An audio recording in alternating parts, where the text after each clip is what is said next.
Hai teman-teman, nama saya Demita. Saya dari Prodi Biologi, kelompok yang akan membahas tentang embriogenesis dan perkecambahan. Halo teman-teman, nama saya Rifana Desi Rosalia dari FKIP Prodi Biologi UKI. Saya dari kelompok yang akan membahas tentang embriogenesis dan juga perkecambahan. Halo, nama saya Sri Rezeki dari Prodi Biologi Universitas Kristen Indonesia. Saya dari kelompok embriogenesis dan perkecambahan akan mempresentasikan tentang embriogenesis dan perkecambahan. Oke, sekarang kita akan bahas mengenai embriogenesis dan perkecambahan. Apa itu embriogenesis? Embriogenesis adalah proses yang terjadi setelah pembuahan ovula untuk menghasilkan embrio tanaman yang akan berkembang sepenuhnya. Embriogenesis dikotil. Di sini kita ambil contohnya Kapsela bursa partoris ya. Yang tahap pertama itu zigot membelah asimetris membentuk sel terminal apikal yang kecil dan sel basal yang besar. Bisa dilihat di bagian B itu basalnya yang lebih besar daripada terminalnya. Selanjutnya, sel terminal membelah memanjang membentuk proembrio tetrat. Suspensor membelah melintang beberapa kali. Nah, selanjutnya ini di gambar yang D. Oke, tahap selanjutnya, sel apikal membelah vertikal. Pada tahap ini, proembrio berada pada tahap kuadran. Selanjutnya, pada gambar F, setiap sel kuadran membelah melintang menghasilkan stadium oktan. Nah, selanjutnya, setiap oktan membelah menghasilkan fotoderm di sebelah luar menjadi epidermis dan sebelah dalam akan membentuk meristem dasar. Nah, tahap selanjutnya yaitu proembrio. Bisa dilihat di gambar HIJK. Dan di gambar L, embrio tahap globular kemudian mengalami pendataran di bagian apeks. Pada tahap ini embrio pada tahap jantung disebut sebagai tahap jantung. Di situ sudah ada bakal kotiledonnya, ada pemula prokambium, pemula korteks akar, pemula fotoderm akar, dan tudung akar. Nah, selanjutnya tahapan jantung akan membelah lebih cepat dibandingkan bagian tengah membentuk embrio tahap torpedo. Itu terlihat pada A, gambar A. Dan selanjutnya embrio tahap kotiledon suspensor membantu embrio masuk ke dalam endosperm untuk mendapatkan makanan. Nah, selanjutnya embrio tahap kotiledon yang terus tumbuh akan melengkung ke dalam ovulum dan suspensor sudah mengecil. Nah, terlihat pada gambar C.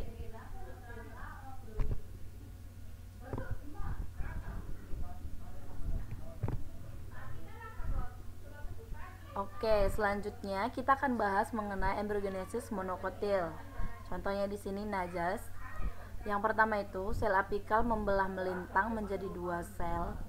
Itu terlihat pada gambar A. Yang ini. Selanjutnya sel D membelah melintang. Ini dia. M dan C membentuk embrio tahap 4 sel. Ini. Dan pada sel C dan terjadi dua kali pembelahan vertikal membentuk dua deret sel masing-masing 4 buah sel. Ini tuh. Nih. Nah, tahap selanjutnya kuadran Q membelah perklinal membentuk 4 sel luar bakal dermatogen mengelilingi 4 sel aksial. Itu terlihat pada gambar E yang ini. Ini yang Q yang dimaksud tadi. Selnya menjadi 4. Dan selanjutnya sel pada deret M membelah vertikal dan memanjang kemudian membentuk proembrio menjadi tahap globul. Tuh ini yang F. Ini yang gambar F. Yang M itu yang ini. Oke, selanjutnya proembrio menjadi menjadi berbentuk opal, bagian tengah membentuk pemula plerom. Ini dia bentuknya menjadi opal. Ini yang G. Selanjutnya, pertumbuhan yang cepat pada deret Q membentuk kotiledon tunggal. Itu terlihat pada gambar H. Dan selanjutnya, sisi yang lain pertumbuhannya lambat dan tumbuh menjadi plumula intial apex. Itu pada I.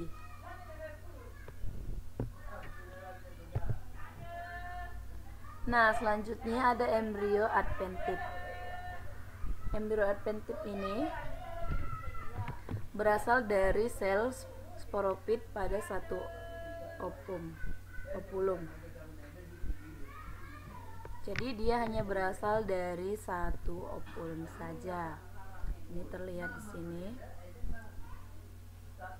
Dan selanjutnya akan ada embrio adventif di gambar C.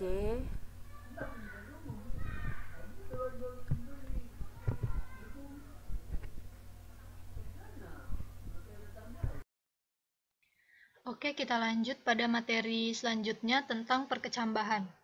Apa itu perkecambahan? Perkecambahan ini merupakan proses metabolisme biji hingga menghasilkan komponen dari kecambah. Kecambah juga diartikan sebagai peristiwa tumbuhnya embrio di dalam biji menjadi tanaman baru. Disebut kecambah itu saat apa sih? Disebut kecambah itu saat sudah terlihat plumula dan radikula dan keduanya tumbuh normal dalam jangka waktu tertentu sesuai dengan ketentuan ISTA atau International Seed Testing Association. Selanjutnya, proses perkecambahan itu dibagi menjadi dua. Itu ada proses secara kimia, lalu satu lagi itu dia proses secara fisika.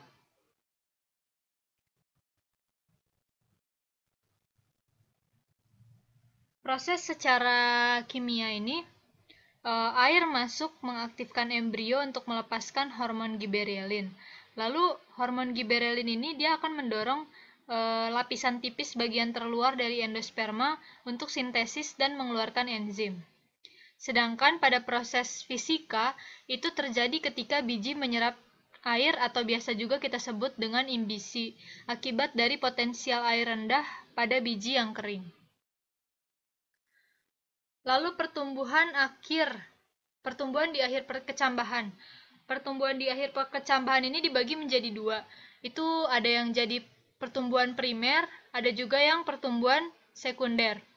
Pertumbuhan primer ini pertumbuhan yang terjadi karena aktivitas meristem apikal terdapat pada ujung batang dan ujung akar, menyebabkan pemanjangan akar dan juga batang. Sedangkan pertumbuhan sekunder ini merupakan pertumbuhan yang terjadi akibat aktivitas pembelahan mitosis pada jaringan meristem sekunder atau lateral, sehingga mengakibatkan diameter batang dan akar akan bertambah besar. Apa saja faktor yang mempengaruhi perkecambahan? Faktor yang mempengaruhi perkecambahan itu ada dua, itu dibagi menjadi faktor dari luar dan juga faktor dari dalam. Pertama kita masuk membahas faktor luar. Faktor luarnya ini ada makanan dan nutrisi, suhu dan kelembapan, air, oksigen, cahaya, dan juga pH. Faktor luar makanan dan nutrisi.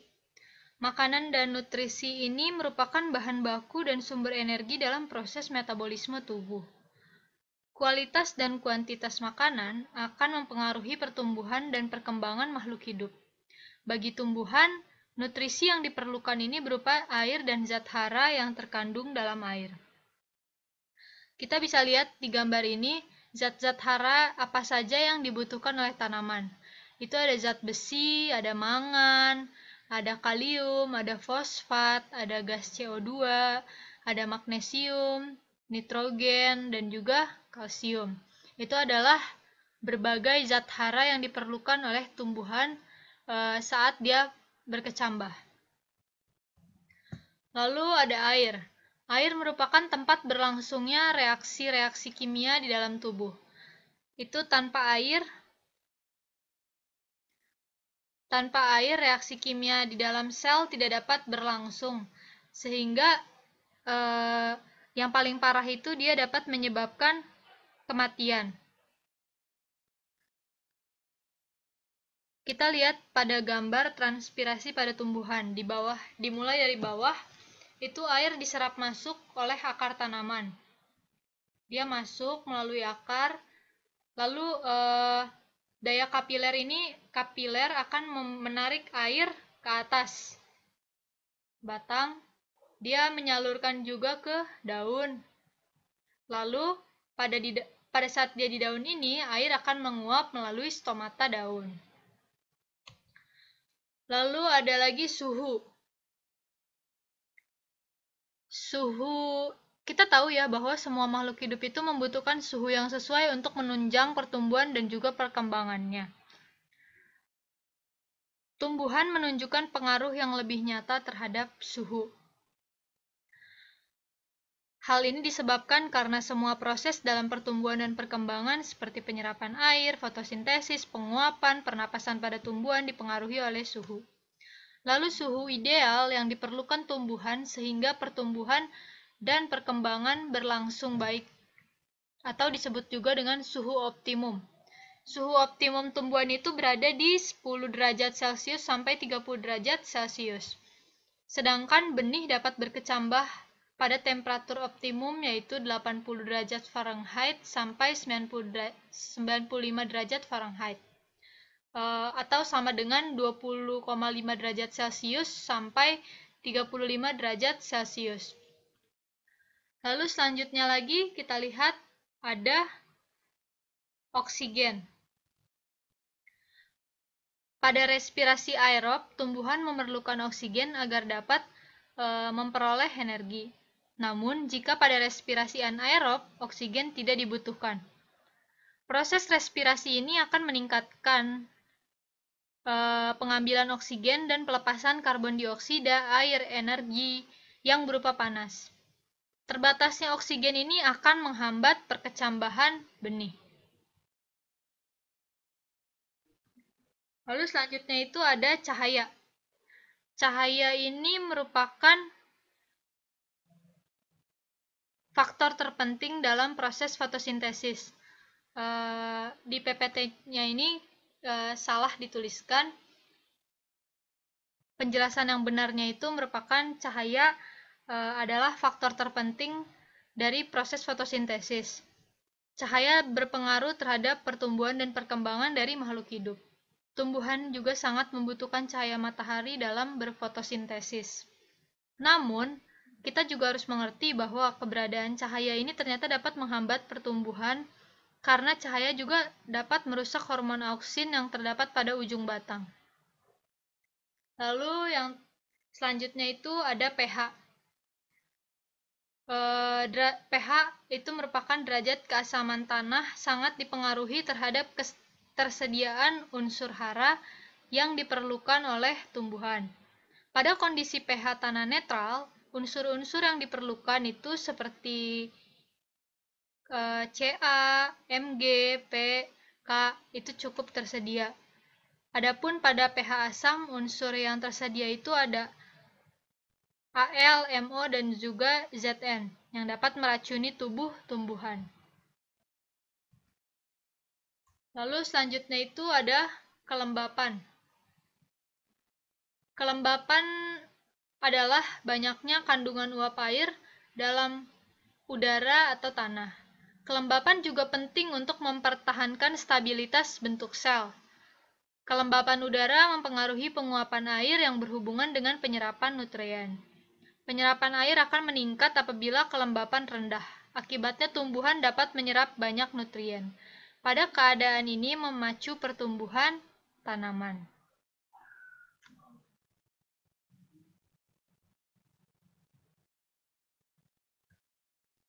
Kita masuk ke faktor dalam.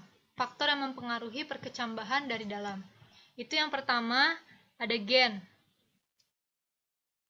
Yang kedua ada hormon, lalu ada persediaan makanan biji, ada ukuran ketebalan biji, dan juga dormansi. Gen ini merupakan substansi hereditas dan penentu sifat individu yang terdapat di dalam kromosom. Gen ini berfungsi juga untuk mengontrol reaksi kimia, misalnya sintesis protein. Sifat genetik ini juga mempengaruhi bentuk dan juga ukuran dari tubuh tumbuhan, melalui juga interaksinya dengan lingkungan sekitarnya. Lalu, selanjutnya itu ada hormon. Hormon ini pada proses perkecambahan ini yang aktif bekerja itu ada dua, yaitu hormon giberelin dan juga hormon asam absisat. Hormon giberelin ini berpengaruh terhadap perkembangan dan perkecambahan embrio. Giberelin akan merangsang pembentukan enzim amilase. Enzim tersebut berperan memecah senyawa amilum yang terdapat pada endosperm menjadi senyawa glukosa. Glukosa merupakan sumber energi pada tumbuhan. Apabila giberelin diberikan pada tumbuhan kerdil, maka tumbuhan akan tumbuh dengan normal kembali. Lalu, sedangkan asam absisat itu untuk merangsang penutupan stomata pada waktu kekurangan air, menjaga dormansi, dan pada umumnya terdapat di daun, batang, akar, dan juga buah yang berwarna hijau. Daun dan buah pada tumbuhan bisa menjadi rontok sebab adanya pengaruh kerja hormon asam absisat. Hormon ini menghambat pertumbuhan dan juga pembelahan sel. Oleh karena itu, apabila hormon ini bekerja, proses yang terjadi di dalam sel akan berkurang dan kelamaan itu akan berhenti. Berhentinya kegiatan sel ini berarti juga berhentinya asupan nutrisi ke dalam sel tumbuhan tersebut. Maka bagian tumbuhan seperti daun itu akan kekurangan nutrisi, lalu akan terlihat kering karena penguapan secara terus-menerus terjadi. Namun, yang akan terjadi juga itu lama-kelamaan daunnya yang tadinya kering dia akan rontok. Lalu yang ketiga itu ada persediaan makanan dalam biji. Fungsi utama cadangan makanan dalam biji ini adalah memberi makan kepada embrio maupun tanaman yang masih muda sebelum tanaman tersebut mampu memproduksi zat makanannya sendiri. Lalu yang keempat itu ada ukuran ketebalan biji. Maksudnya adalah semakin besar dan semakin keras bijinya, maka air akan sulit untuk masuk ke dalam biji, sehingga imbisi itu terhambat, proses masuknya air itu terhambat. Lalu yang terakhir itu ada dormansi, merupakan suatu keadaan pertumbuhan yang tertunda atau dalam keadaan istirahat.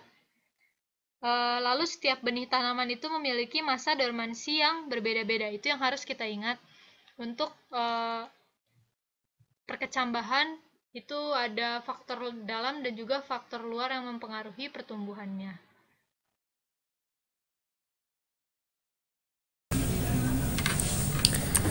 Salam sejahtera buat kita semua.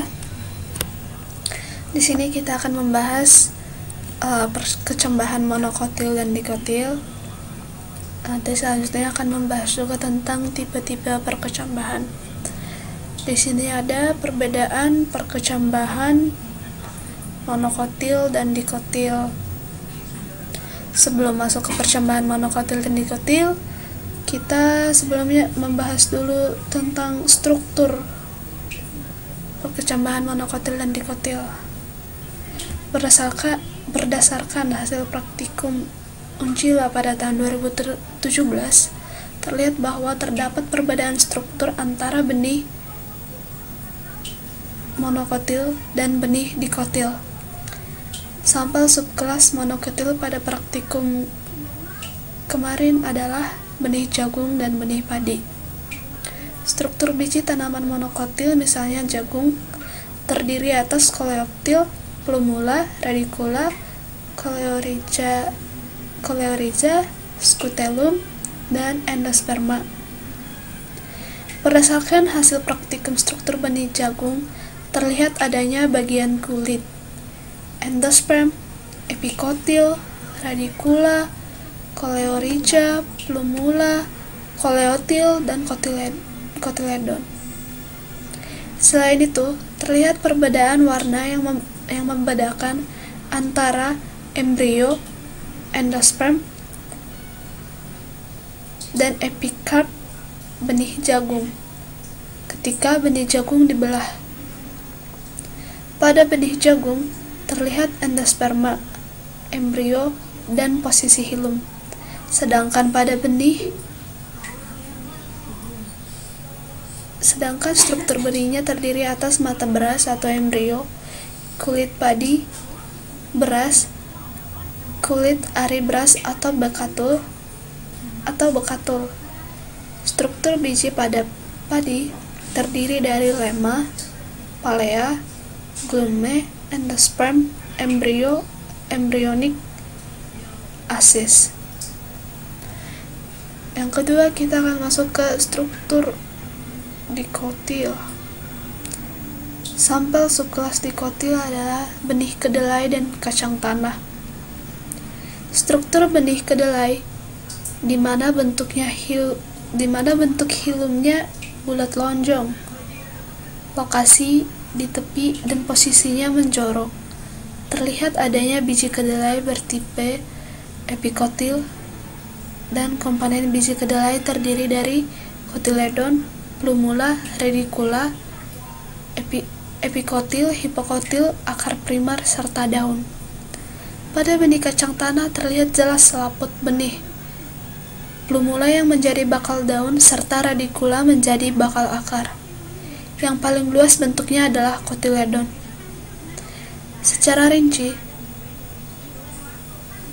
bagian-bagian dari benih kacang tanah adalah spermodermis, yaitu testa atau kulit benih, kotiledon daun lembaga, plumella atau pucuk lembaga, radicula atau akar lembaga, hipokotil, dan epikotil. Nah, di slide ini sudah terlihat perbedaan perkecambahan monokotil dan dikotil. Pertama, monokotil. Pada tumbuhan monokotil, struktur kecambah meliputi radicula, akar primer, plumula, koleoptil, dan daun pertama. Sedangkan pada dikotil, pada kecambah, tumbuh dikotil terdiri atas akar primer, hipokotil, kotiledon, epikotil, dan daun pertama. Pada monokotil, tidak akan mengalami pembelahan saat berkecambah, sedangkan pada dikotil akan membelah menjadi dua saat berkecambah. Tipe perkecambahan ada dua. Yang pertama, tipe epigel, dan yang kedua, tipe hipogel. Tipe perkecambahan epigel ditandai dengan hipokotil yang tumbuh memanjang, sehingga plumula dan kotiledon terangkat ke atas atau ke permukaan tanah. Kotiledon dapat melakukan fotosintesis selama daun belum terbentuk.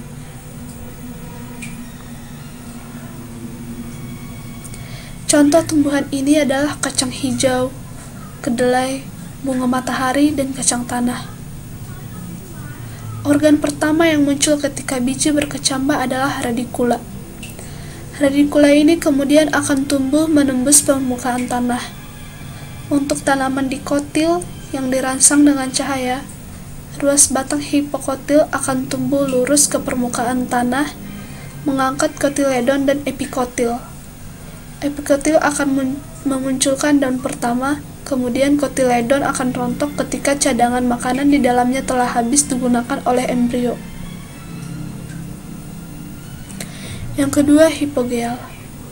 Perkecambahan hipogel ditandai dengan epikotil tumbuh memanjang, kemudian plumula tumbuh ke permukaan tanah menembus kulit biji. Kotiledon tetap berada di dalam tanah. Contoh tumbuhan yang mengalami perkecambahan ini adalah kacang ercis, kacang kapri, jagung, dan rumput-rumputan. Karakteristik perkecambahan epigel dan hipogel. epigel yang pertama, radikal yang muncul pertama kali membentuk hipokotil. Yang kedua, plumula adalah bagian yang terakhir berkembang, yakni setelah muncul di permukaan. Yang ketiga, hipokotil awalnya membentuk sebuah loop, lalu kemudian memanjang, membawa kotiledon ke permukaan tanah. Yang keempat, kotiledon yang telah muncul ke permukaan akan membentuk daun pertama, diikuti oleh perkembangan plumula atau pucuk. Karakteristik perkecambahan hipogel. Pertama, kotiledon tetap berada dalam tanah. Kedua, radikal muncul dan berkembang membentuk perakaran. Ketiga, epikotil yang akan memanjang bersama plumula sampai muncul di permukaan tanah.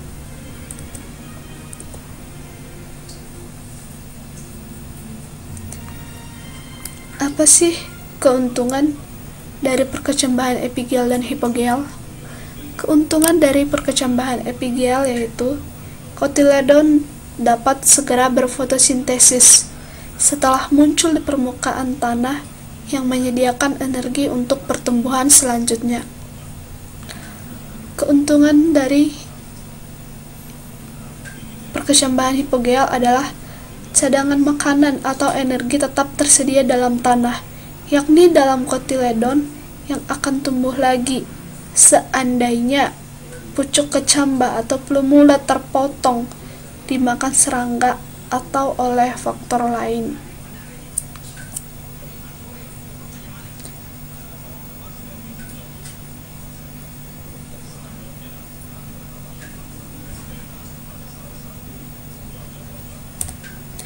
Oke, sekian dari kelompok perkecambahan dan embryogenesis. Terima kasih.